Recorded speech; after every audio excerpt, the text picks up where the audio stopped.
मछली उछली। प्यारे से नन्हे से मुन्ने से बच्चों, पाठ 1 मछली उछली इंटीग्रेटेड अभ्यास पुस्तिका हल कर रहे हैं अपन गणित विषय की। पाठ 1 क्या नाम है? मछली कहाँ उछली? पानी में उछली। चलिए, प्रश्न 1 हमसे कह रहा है 1,00,000 को अंकों में लिखिए। शब्दों में लिखा है, हमें अंकों में लिखना है। किसे? 1,00,000 को। तो 1,00,000 भैया कैसे लिखे? तो सबसे अच्छा तरीका इकाई, दहाई, सैकड़ा, हजार, 10,000, लाख। ठीक है, लाख पर 1 आएगा यानी 1,00,000 था और बाकी जगह शून्य लगा दीजिए। 1 2 3 4 5। ठीक है, ये हो गया 1,00,000। यदि 5,00,000 रहता तो यहां हम 5 लिखते, 6,00,000 रहता तो 6 लिखते। ठीक है, इसी प्रकार से हम अंकों में लिख सकते हैं। अगला प्रश्न है 1 करोड़ की संख्या में कितनी शून्य होती है? तो सबसे अच्छा है हम पहले लिख ही लेते हैं 1 करोड़ को। तो 1 करोड़, वही तरीका है इकाई, दहाई, सैकड़ा, हजार, 10,000, लाख, 10,00,000, करोड़। करोड़ आया है वहां 1 करोड़, बाकी जगह शून्य शून्य शून्य शून्य शून्य शून्य और शून्य। इकाई, दहाई, सैकड़ा, हजार, 10,000, लाख, 10,00,000, करोड़। ठीक है, करोड़ लिख दिया। अब शून्य को गिन लीजिए, 1 2 3 4 5 6 7, यानी 1 करोड़ में 7 शून्य होती है। ठीक है, अगला प्रश्न है, क्या है प्रश्न? कि एक बोरी में 50 किलोग्राम चावल है, तो ऐसी 8 बोरियों में कुल कितने किलोग्राम चावल आएगा? ठीक है, चूंकि एक बोरी में 50 किलोग्राम चावल है, ये तो दिया गया है, इसलिए ऐसी 8 बोरियों में कुल चावल, एक बोरी में कितना चावल आता है? 50 किलो। ऐसी कितनी बोरियां हैं? 8 बोरियां हैं, तो गुणा कर दीजिए। हमारा हल हमारे समक्ष 8 शून्य शून्य, यानी 8 का गुणा शून्य में करेंगे तो शून्य ही मिलेगा, और 8 का गुणा 5 में, 8 5 40, तो कितना आया? 400 किलोग्राम। यानी 8 बोरियों में कुल कितना चावल आएगा? 400 किलोग्राम। अगला प्रश्न है, यदि दूध की कीमत 50 रुपए प्रति लीटर है, यानी 1 लीटर दूध 50 रुपए का है, तो 2,000 रुपए में कितने लीटर दूध आएगा? ठीक है, यानी 1 लीटर की कीमत है 50 रुपए और हमें 2,000 रुपए लेकर भेजा है कि जाओ भैया 2,000 रुपए का कुल कितना दूध ले पाओगे, वो पता करना है। क्या है? दिया है 1 लीटर दूध 50 रुपए का है। ठीक है, 2,000 रुपए में कुल दूध, तो 2,000 में भाग लगा दीजिए। 1 लीटर कितने का आता है? 50 रुपए का। ठीक है, 2000 में 50 का भाग दे देंगे तो 2000 में कुल कितने लीटर दूध आएगा ये पता लग जाएगा। तो देखिए शून्य से शून्य कट जाएगी, ये शून्य से शून्य कटने का मतलब है कि नीचे और ऊपर हमने 10 से भाग लगा दिया। ठीक है, अब 5 बचा, 5 का भाग 200 में बिल्कुल चला जाता है। क्यों चला जाता है? यदि इकाई के स्थान पर 0 या 5 रहे तो वहां 5 का भाग पूरा पूरा चला जाता है। तो 5 एकम 5, 5 चौक 20 और 5 शून्यम 0, तो कितने आएगा? 40 लीटर। 40 लीटर दूध आपका आएगा कितने रुपए का? 2000 रुपए का। प्रश्न है, यदि अंगूर से किशमिश बनाने पर उसका वजन 1/3 रह जाता है तो 12 किलोग्राम अंगूर से कितनी किशमिश बनेगी? तो पहले यह समझ लिए कि अंगूर से किशमिश बनती है। अंगूर का वजन ज्यादा रहता है, किशमिश का वजन कम रहता है। ठीक है, तो क्या दिया गया है? अंगूर से किशमिश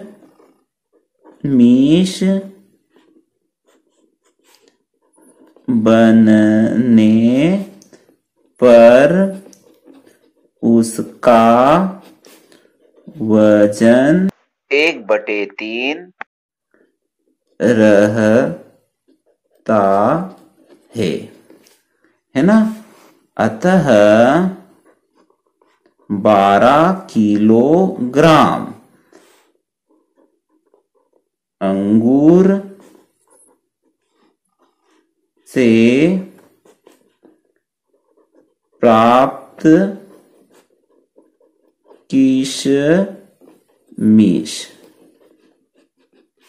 ठीक है, अंगूर से किशमिश बनने पर उसका वजन 1/3 रहता है। अतः 12 किलोग्राम अंगूर से कितनी किशमिश बनेंगी? अंगूर से किशमिश बनने पर वजन कितना रह जाता है? 1/3। और हमारे पास कितने हैं? 12 किलोग्राम है, तो 12 का गुणा कर दीजिए। ठीक है, अब 3 क्या है? इस 12 के भाग में है, या 3 का भाग 12 में जाता है? बिल्कुल जाता है, तो दे दीजिए। 3 एकम 3 और 3 चौक 12, तो क्या प्राप्त हुआ? 1 गुणित 4 और 4 एकम 4, तो कितनी किशमिश प्राप्त होगी हमें? 4 किलोग्राम किशमिश प्राप्त होगी 12 किलो से। ठीक है, आशा है प्रश्न आपको समझ में आया होगा। प्रश्न है, एक कार 1 घंटे में 60 किलोमीटर की दूरी तय करती है तो वह 2.5 घंटे में कितनी दूरी तय करेगी? तो क्या दिया गया है? एक कार 1 घंटे में 60 किलोमीटर की, km यानी किलोमीटर की दूरी तय करती है। 1 घंटे में 60 किलोमीटर चलती है। अतः 2.5 घंटे में 2.5 घंटे में तय की गई दूरी, 1 घंटे में कितनी किलोमीटर दूरी तय करती है? 60, तो 60 का गुणा कर दीजिए 2.5 घंटे में। 2.5 घंटे को कैसे लिखते हैं? 2.30, यानी 2 घंटे पूरे और 30 मिनट। ठीक है, तो गुणा कर दीजिए। अब इसका गुणा करने के लिए सबसे आसान तरीका, 2 मिनट के लिए ये 0 भूल गए, साफ भूल गए, इसको भी भूल जाइए, भूल गए, बिल्कुल भूल गए, दशमलव को भूल गए, इसको भी भूल गए, यानी यहाँ 6 है और यहाँ 23 है, तो 6 3 18, 18 के 8 हासिल का 1 और 6 दूनी 12 ने 1 13। ठीक है, अब क्या भूलने का बोला था मैंने? ये 0 और ये 0, ये लगा दो साहब। ठीक है, अब दशमलव कहां लगी थी? दो स्थान छोड़कर दशमलव लगी थी, तो ये 1, ये 2, ये दशमलव लगा दो, किलोमीटर। और दशमलव के बाद 0 है तो उसका कोई महत्व नहीं है, तो क्या उत्तर प्राप्त हुआ? 138 किलोमीटर। यानी 2.5 घंटे में कितनी दूरी तय करेगी वह गाड़ी? 138 किलोमीटर। ठीक है। प्रश्न है, एक रेलगाड़ी 80 किलोमीटर प्रति घंटे की चाल से चलती है, तो 360 किलोमीटर की दूरी तय करने में कितना समय लेगी? 1 घंटे में 80 किलोमीटर तय करती है, तो 360 को दूरी को तय करने में कितना टाइम लगे होगा? तो चलिए, क्या दिया गया है? एक रेल गाड़ी 80 किलोमीटर प्रति घंटे की चाल से चलती है, तो 360 किलोमीटर की दूरी तय करने में लगा समय। तो 360 में 80 का भाग लगा दीजिए, तो आपकी दूरी तय करने में लगा हुआ समय निकल आएगा। 0 से 0 गया। ठीक है। क्या बचा आपका? 36/8। इसको भी सरल कर सकते हैं, तो 4 एकम 4, 4 दूनी 8 और 4 नम 36। तो क्या प्राप्त हुआ? 9/2 घंटे। ठीक है, घंटे। अच्छा, इसको भी सरल कर सकते हैं। ये अभी विषम भिन्न है, इसको मिश्र भिन्न में बदल दे। 2 का पहाड़ा तब तक बोले जब तक कि 9 ना आ जाए। तो 2 चौक 8, 2 पंजा 10 ज्यादा हो जाएंगे, तो 2 चौक 8 और बचा कितना? 1/2। ये मिश्र भिन्न हो गया। 4 सही 1/2 घंटे, यानी 4.5 घंटे। 4 पूरे और 1 आधा। 4.5 घंटे में 360 किलोमीटर की दूरी तय कर लेगी वह रेलगाड़ी। आशा है प्रश्न आपको समझ में आया होगा। प्रश्न है, यदि एक फल विक्रेता 80 रुपए प्रति किलोग्राम की दर से सेब बेचता है, तो 12 किलोग्राम सेब बेचने पर उसे कुल कितनी राशि मिलेगी? ठीक है, 1 किलो 80 रुपए में बेचता है, तो 12 किलो बेचकर उसे कितनी राशि मिलेगी? एक फल विक्रेता 80 रुपए प्रति किलोग्राम की दर से सेब बेचता है, अतः 12 किलोग्राम सेब बेचने पर प्राप्त धन या राशि कितनी मिलेगी? 1 किलोग्राम बेचेगा तो 80 रुपए मिलेगी, और 80 में 12 का गुणा कर दीजिए, क्योंकि 12 किलो कुल बेचेगा। 12 का गुणा 0 में करे, 12 शून्य 0। 12 का बड़ा नहीं आता, 8 का आता है, तो 8 का गुणा कर दीजिए। ये 0 भूल जाइए। 8 दूनी 16, 16 के 6, हासिल का 1, 8 एकम 8 और 1 9। ठीक है, और क्या भूलने को बोला था मैंने? 0, तो ये लगा दीजिए। ठीक है, ये 80 का गुणा हो गया 12 में। क्या आया आपको? 960 रुपए, यानी 12 किलोग्राम वह सेब बेचेगा तो कितना मिलेगा उस इंसान को, उस फल विक्रेता को? 960 रुपए। प्रश्न है, एक व्यक्ति ने मोटरसाइकिल खरीदने के लिए बैंक से 1, 2, सैकड़ा, 1000, 10,000, 65,000 रुपए का कर्ज लिया, यानी उधार लिए। उसने एक वर्ष में कुल मिलाकर 78,684 रुपए वापस किए।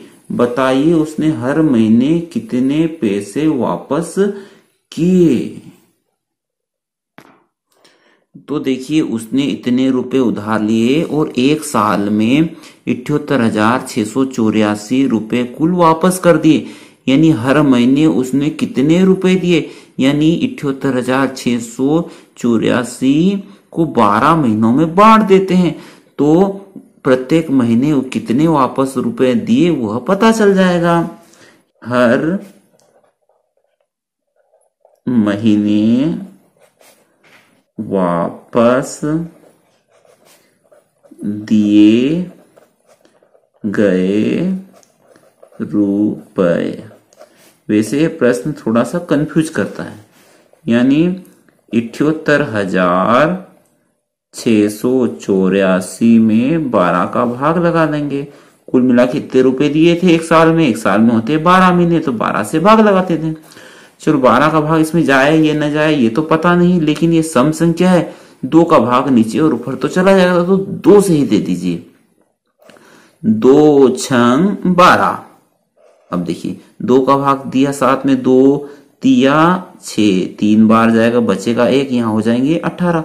2 नाम 18, 2 तिया 6,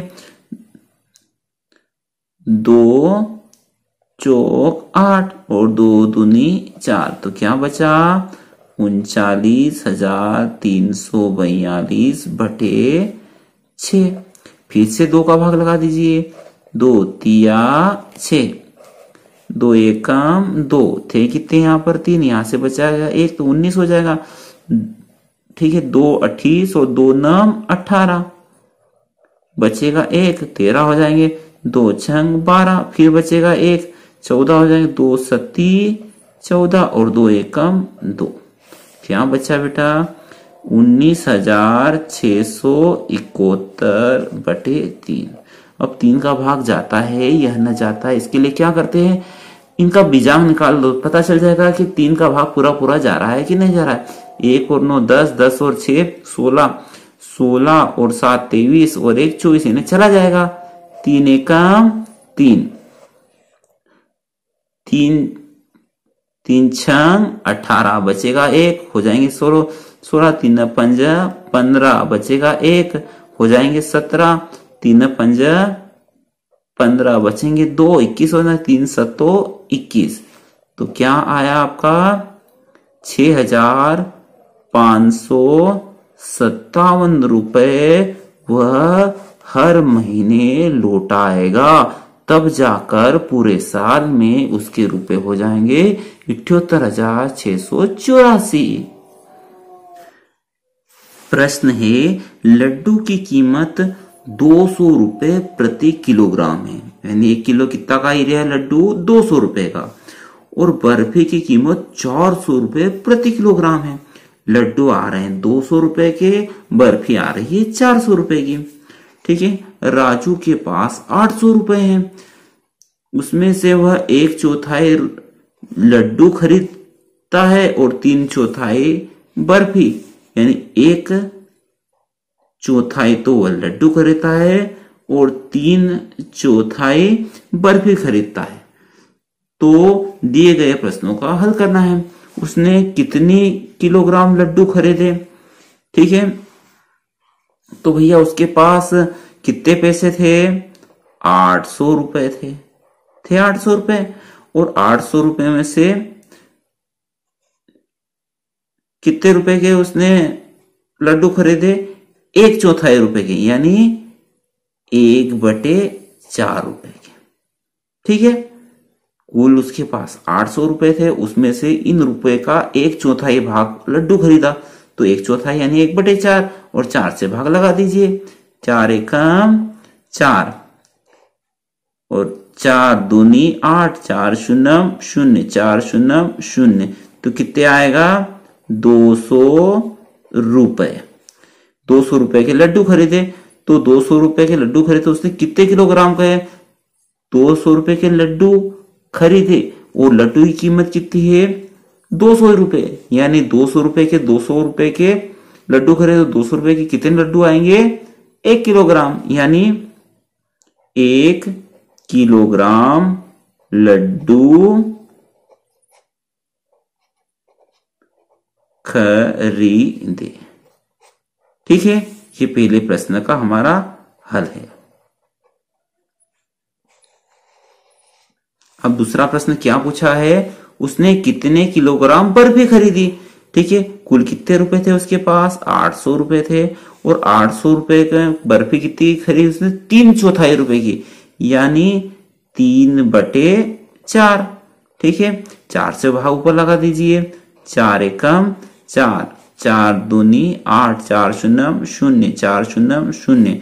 तो क्या बचेगा? 200 गुणित 3, 3 शून्य 0, 3 शून्य 0 और 3 दूनी 600 रुपए। यानी 600 रुपए खर्च की उसने बर्फी में। तो बर्फी की कीमत कितनी थी? 1 किलोग्राम आती है 400 रुपए की। वो तो 600 रुपए की कितनी आएगी? तो भैया 600 रुपए की 600 रुपए है उसके पास और 400 का भाव है, तो भाग लगा दीजिए। 2 शून्य से 2 शून्य गए, 2 दूनी 4 और 2 तिया 6, क्या बचा? 3/2। और इसको सरल मिश्र भिन्न में बदलोगे तो 2 एकम 2, 2 दूनी 4 तो ज्यादा हो जाएंगे। 2 एकम 2 और थे कितने यहाँ पर? 3, 1 बचा यहाँ से और बटे 2। तो क्या प्राप्त हुआ? 1 सही 1/2 यानी 1 किलो और आधा किलो, 1.5 किलो बर्फी खरीदी उसने, किलोग्राम। ठीक है, यानी उसने खर्च कितने किए? 600 रुपए और 600 रुपए में कितनी बर्फी आई? 1.5 किलो। ठीक है, ये प्रश्न भी हो गया। अगला प्रश्न क्या है? उसने कुल कितने किलोग्राम लड्डू व बर्फी खरीदे? हमने निकाल लिया है। ठीक है, लड्डू कितना खरीदा उसने? 1 किलो। बर्फी कितनी खरीदी उसने? 1 और आधी, है ना? तो कुल कितना हो जाएगा? उसने 2.5 किलो कुल खरीदा। ठीक है, 1 किलो बर्फी और 1.5 किलो, 1 किलो लड्डू और 1.5 किलो बर्फी। 1 और 1.5 कितने हो जाएंगे? 2.5 किलो। ये तीनों प्रश्नों के हल हो गए। ये आशा है आपको फिर भी समझ में आए ही होंगे। चलिए अगला प्रश्न देखते हैं। प्रश्न है हमारे समक्ष, एक पानी की टंकी बनाने में लगने का खर्च का विवरण दिया गया है। चलिए देख लेते हैं भाई पानी की टंकी में खर्च कितना आता है। तो ईंट कितनी है? मात्रा है 500 ईंट, 1200 रुपए प्रति हजार, यानी 1012 रुपए की आती है। 1012 रुपए की आती है, तो 500 कितने की आएगी? 1012 की आती है, तो इसका आधा कर दो तो 500 आ जाएगी। तो 500 ईंट कितने की आएगी? 1000 आती है 1200 रुपए की, तो 500 आएंगी 600 रुपए की। ठीक है, अब 7 बोरी सीमेंट लगेगी और 1 बोरी की कीमत कितनी है? 325। तो 7 बोरी कितने की आएगी? 7 में 325 का गुणा कर दीजिए। ठीक है, 1 बोरी की कीमत कितनी है? 325। तो 7 में गुणा कर देंगे तो 7 बोरियों की कीमत पता चल जाएगी।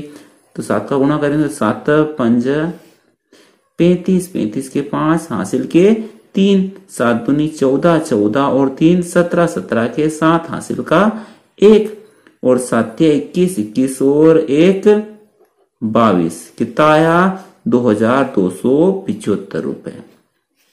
ये सीमेंट का खर्च। अब रेत, 1 ट्राली रेत कितने की आती है? 550 रुपए प्रति ट्राली, और 1 ही ट्राली लगी तो कितना खर्च आया?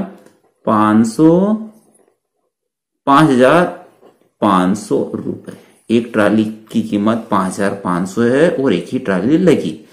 ठीक है। सरिया 40 किलोग्राम प्रति किलो, 45 रुपए प्रति किलो। तो 40 किलो सरिया लगा और सरिया की कीमत कितनी है 45 रुपए प्रति किलो। तो गुणा कर दीजिए। तो गुणा कैसे करें? तो 4 का भाड़ा आता है, हाँ आता है, तो ये शून्य भूल जाइए। भूल गए, 4 पंज 20, 20 की शून्य, हासिल के 2, 4 चौक 16 और 2 18। और क्या भूलने का बोला था? यह शून्य ये लगा दीजिए, ये गुणा हो गया। यानी कितना खर्चा आया सरिया का? 1800। मजदूरी, कुल मजदूरी कितनी है? 15,000 रुपए। ठीक है, ये सभी खर्चा आ गए। अब क्या पूछा है हमसे कि भैया एक पानी की टंकी में बनाने में लगा कुल खर्च। चलिए जोड़ लेते हैं, सभी को साथ में जोड़ते हैं। कैसे जोड़ते हैं? इकाई के अंक को इकाई के अंक के साथ। देखो ये जोड़ा 0, 0 में 5 जोड़े तो 5, 5 में 0 जोड़े तो 5 के 5, फिर 5 में 0 जोड़े तो 5 के 5 और ये 5 के 5। अब दाहिने के अंक को जोड़ेंगे। ये 0, 7, 7, 7, 7। अब सैकड़ा 6, 6 और 2 8, 8 और 5 13, 13 और 8 21, 21 का 21, 21 का 1, हासिल के 2। अब यहाँ 1000 पर तो अंक है ही नहीं, इसे छोड़ो। ये 2, 2 और 5 7, 7 और 1 8, 8 और 5 13, 13 और 2 15, 15 के 5, हासिल का 1। और 10,000 पे तो इस पर भी कोई भी नहीं, इस पर भी कोई भी नहीं, इस पर भी कोई भी नहीं, ये है। ठीक है, 1 और 1 2। तो कुल खर्च कितना आया? 25,175 रुपए बनेंगे एक टंकी बनाने में। ठीक है, आशा है आपको सभी प्रश्न समझ में आए होंगे। प्रश्न बड़े सरल है, तो इनको करने का प्रयास करें। ठीक है, और वीडियो अच्छा लगा तो इसको लाइक कर दीजिए और इसी प्रकार के प्रश्नों के लिए हल के लिए चैनल को जरूर से जरूर सब्सक्राइब करें। और आपका कोई परेशानी कोई दिक्कत हो तो कमेंट बॉक्स आपके लिए खुला है, जरूर कमेंट करें। अगले वीडियो तक जय हिंद, जय भारत, वंदे मातरम।